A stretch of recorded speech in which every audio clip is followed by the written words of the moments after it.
Philo-Box, éléments de philosophie.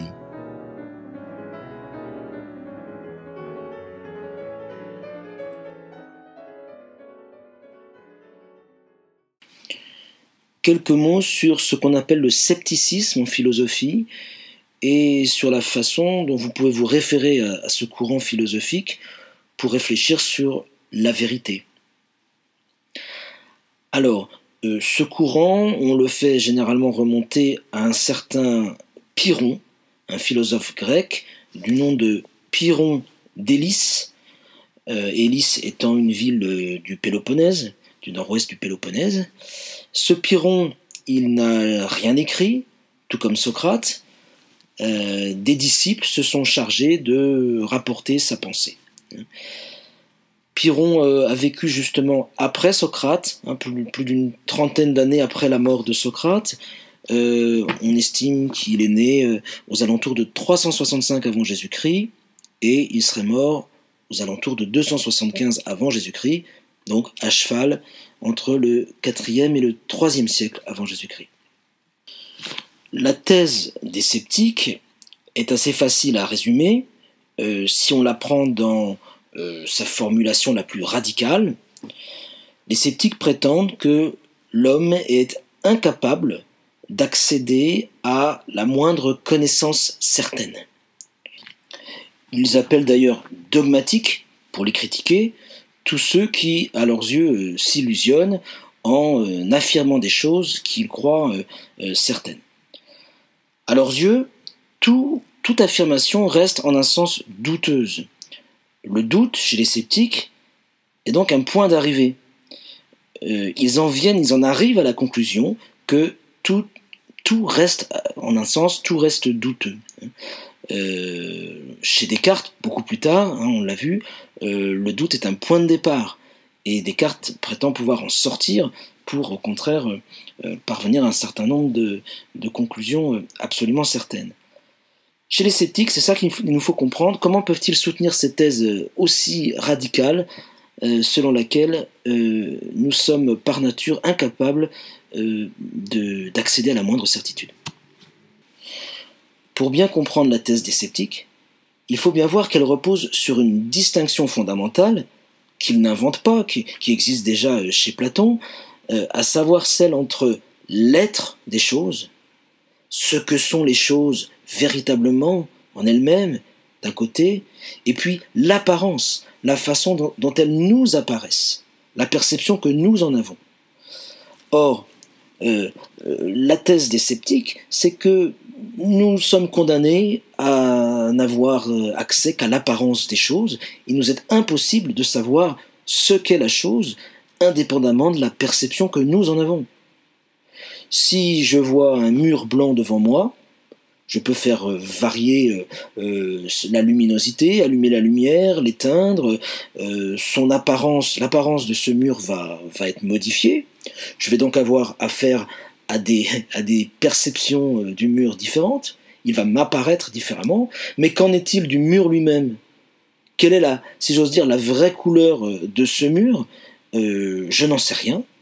Je ne peux pas sortir, m'extraire de la perception que j'en ai à tel ou tel moment. Donc quand les sceptiques prétendent que nous n'avons aucun accès à la vérité, ils entendent par vérité un discours qui serait conforme à l'être même des choses, à la nature profonde des choses, dans leur objectivité. J'ai pris l'exemple des couleurs, de tout ce qui relève de perception qualitative. Est-ce que tel plat est sucré? Est-ce qu'il est amer? Est-ce qu'il est doux? Au fond, les sceptiques nous diront tout cela est parfaitement relatif. Vous pouvez interroger 10 personnes, vous aurez des avis différents. Qu'en est-il vraiment du plat? Cette question, au fond, est indécidable. Vous pouvez penser aussi au sentiment de justice, d'injustice. Ce que l'on observe, c'est une grande diversité des sentiments, une relativité du sentiment de justice. Ce qui semble juste à Athènes peut apparaître injuste à Sparte, mais au fond, qu'en est-il objectivement? Le sceptique dira qu'il est impossible de répondre à cette question. Tout ce que l'on peut dire, c'est que telle loi semble juste à telle époque, dans tel pays, et que elle peut très bien sembler injuste dans tel autre pays, à telle autre époque. Donc le scepticisme est évidemment inséparable d'une forme de relativisme. Le relativisme qui s'exprime peut-être pas dans l'expression à chacun sa vérité, mais plutôt dans à chacun son opinion. Donc si je résume ce que j'ai pu dire jusqu'à présent, ni mes sens, mes 5 sens, ni mes sentiments ne me font accéder à la moindre vérité objective. Mes sens, au fond, ne m'informent que sur la façon dont les objets m'apparaissent. Ils m'informent sur l'effet que l'objet produit en moi. Il se trouve que quand je regarde ce mur, j'ai une perception, une impression de blancheur. Mais qu'en est-il du mur en lui-même? Je n'en sais rien. Idem pour les sentiments, sentiments de justice, d'injustice, de beauté, de laideur. Le sceptique prétendra que cela ne renvoie à rien d'objectif, mais à une simple donnée subjective. Alors, pour finir, qu'en est-il de la raison ? Est-ce que, après tout, l'être humain n'est pas doté de la raison, et est-ce qu'il ne possède pas là une faculté qui pourrait tout de même lui permettre de dépasser le relativisme des sensations, le relativisme des sentiments, pour s'élever à une forme d'objectivité ? C'est ce que prétendront plus tard, par exemple notamment au XVIIe siècle, qui est le siècle des philosophes rationalistes comme Descartes, Spinoza, Leibniz. Tous ces philosophes auront tendance à dire en gros que grâce à la raison, nous avons là une faculté de distinguer le vrai du faux qui nous permet de nous délivrer des illusions des sens, etc. Eh bien les sceptiques, en tout cas les sceptiques de l'Antiquité ici, jette le discrédit, quelque part, sur la raison elle-même. La raison est capable de produire des raisonnements, mais au fond, pour les sceptiques, ces raisonnements ne sont jamais totalement probants. La raison, ils insistent sur une forme d'impuissance de la raison à produire des résultats qui puissent être, des conclusions qui puissent être considérées comme des vérités absolues. Alors pourquoi ? Pour aller droit à l'essentiel, les sceptiques insistent sur ce qu'on pourrait appeler le problème de la démonstration, à savoir que toute démonstration repose sur un certain nombre d'énoncés de départ qui eux-mêmes ne sont pas démontrés.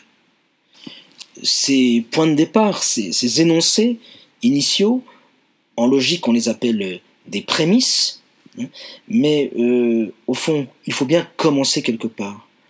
La démonstration doit, pour pouvoir se développer, doit prendre appui sur un certain nombre d'énoncés qui nous paraissent évidents, qu'on ne prend pas le temps de démontrer, ou qui même sont indémontrables, et à partir desquels on déploie une série de déductions, en respectant la cohérence logique. Mais les sceptiques font valoir que il est possible de faire varier les prémices.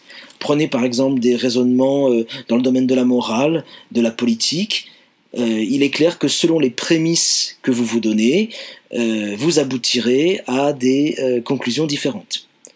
Donc la raison, certes, elle peut produire des raisonnements cohérents, des raisonnements qui s'enchaînent de façon tout à fait logique, mais à partir de prémices différentes, elle peut produire 2, 3, 4, toute une série de raisonnements tout aussi cohérents les uns que les autres et qui aboutissent à des conclusions diverses et opposées. À nouveau, on se retrouve face à la question, quelle est la conclusion qui est la plus objective, la plus vraie ? Eh bien, il est impossible de répondre en termes de vérité absolue. Tout ce que l'on pourra dire, c'est que si l'on part de telle prémisse, alors on aboutit à telle conclusion, mais si l'on part de telle autre prémisse, alors c'est telle autre conclusion qui s'impose. Et vous voyez qu'on retrouve donc le relativisme, même au niveau des conclusions produites par la raison. À titre d'exemple, vous pouvez penser aux débats qui concernent des sujets moraux et politiques, l'avortement, l'euthanasie, la peine de mort. Que dirait un sceptique sur tous ces sujets? Eh bien qu'il est vain d'attendre que la raison tranche ces questions. La raison est impuissante au fond à trancher, puisque il existe une diversité de réponses tout aussi cohérentes les unes que les autres, selon les prémices que l'on se donne au départ.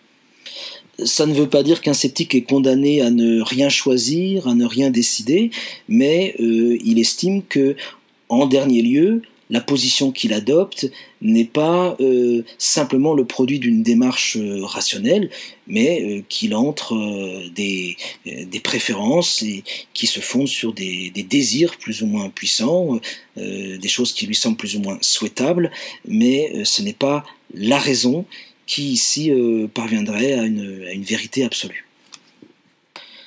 Un dernier élément, en guise de conclusion: n'oublions pas que le scepticisme, surtout dans l'Antiquité, se présentait comme une sagesse.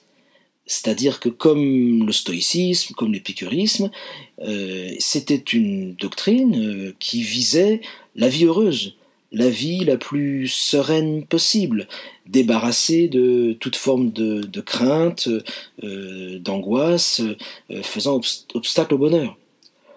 Or, en quel sens le scepticisme a-t-il la vertu de nous rendre plus sereins?